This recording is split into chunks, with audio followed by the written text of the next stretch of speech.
What's up guys, welcome back to my channel. My name's Caton, host of the Minute Mortgage Show. So on this episode, I'm gonna be talking to you guys today about live video. Now, live video is an extremely important part of any good marketing strategy. You're starting to see places like Facebook and Instagram enter the live video space, along with places like Twitch and YouTube playing around with live video as well. So it's important, obviously then, to have a proper live video strategy. So where are you even supposed to start?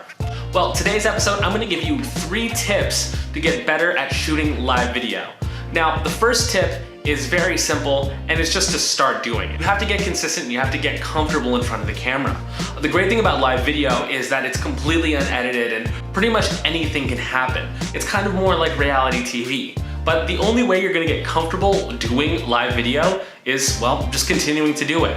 Just like going to the gym or doing anything else, it's important to put in the reps and put in as much time as you can to get better at live video just by documenting different parts of your day. The second tip for better live video is to go longer. The biggest mistake I see a lot of people do on live video is they'll only go live for maybe a minute or 2 and then they'll just sign right off. The problem with that is the algorithm naturally prioritizes longer videos. Now, it's not gonna reach everyone right away, so the longer you stay on live, the longer that your live video will be put at the forefront of the feed. And when they come on and watch, make sure that you're actually engaging with them.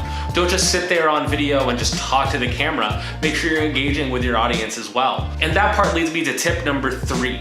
And the third tip I can tell you for better live video is use other people as hosts. By inviting these other people into your live, you'll end up on their feeds too and get in front of people, hundreds, even thousands of people that you haven't gotten in front of before. It's a great way to leverage other people's audiences and get in front of a crowd that you might not have spoken to yet. At the end of the day, there's so much that can be done with live video, and I'm probably only just barely scratching the surface, but I think it's important to just get used to it and get started, right?